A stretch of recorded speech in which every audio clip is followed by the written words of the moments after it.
Curran. And Edwards. Yn gry.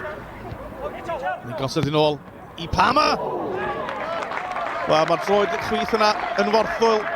Ac oedd hwnna'n dipyn ergyd gan Joe Palmer, ond Siepaniac yn ei harbed I. 11 munud wedi chwarae. Palmer ar gig gornel. A te postyn pethau mae'n mynd! A mae mewn i'r gol. A Dan Roberts di chael I yn sgorio yn erbyn y clwb oedd yn cynrychioli'r tymor dwytha. Roberts yn gryfach na Beaumont Broadhead ar y postyn pella. Mae Airbus ar y blaen. 19 munud o'r gêm wedi chwarae. A gigir yn gyrchol a diaw. Mae'n gawr yn dydi. Yn ennill popeth yr awyr. A cyffyrddio bach clyfar I Acba Acpro hefyd. Y croesiad yn hongian! O, mae'r Fflint yn apelio! James Owen oedd ar y postyn pella. Ond dwi'n meddwl bod Jones wedi cadw hwnna allan ar tegwch. Gareth Edwards yn lletraws. O, chi bas hyfryd I lwybr Curran. O, mae'n gofyn am lawio.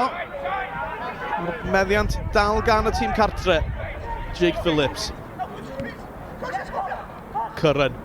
Crawdda! O, tu allan y droed dde, just heibio'r nod. Mae yna hyden y chwarae Airbus a'r chwaraewr hyfforddwr bron o sgorio.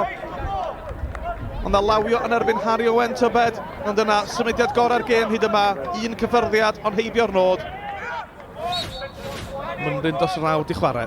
Owen ar gig rydd i'r Fflint. O, golwr yn galw amdani. Mae o'n dod, ond o ddim yn ei chyrraeddu. A mae Bertie Brandon diaw wedi sgorio.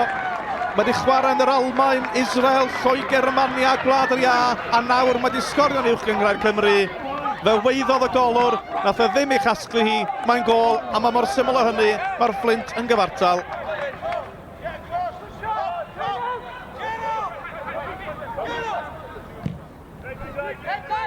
Bas yn hir at Acba Acpro, yn swthio I Simmons, y cer a Simmons! Mae'r Fflint ar y blaen! A trydedd gol mewn 4 gêm I Simmons sy'n dathlu gyda'i reolwr a is-reolwr Fowler o Williams.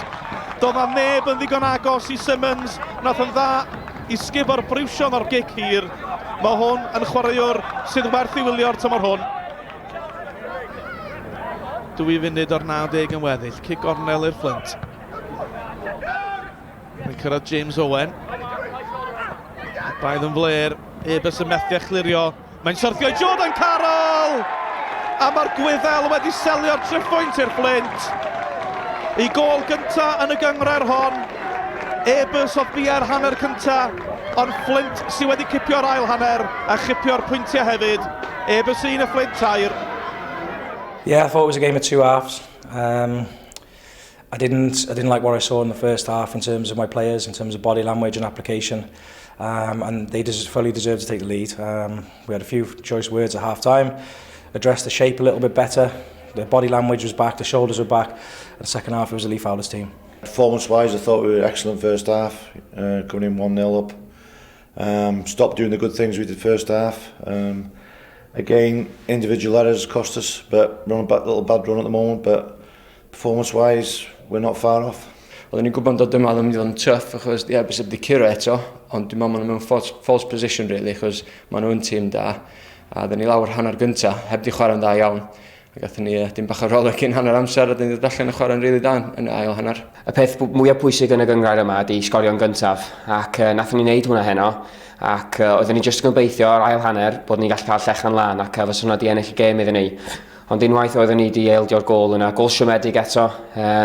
Ti'n gwybod, da ni'n di gadlu tîmau sgorio goliau anodd yn erbyn ni, maen nhw'n goliau hawdd. Da ni'n rhoi anregion I tîmau ac di hwnna ddim yn mynd I helpu ni, ond unwaith athyn nhw sgorio. Oeddech chi'n gweld bod yr air wedi cael ei signo allan o'r hogiau, oedden ni'n edrych yn fflat, oedden ni wedi rhedeg allan o syniadau ac yn y diwedd nath hwnna chwarae fewn I dwylo nhw.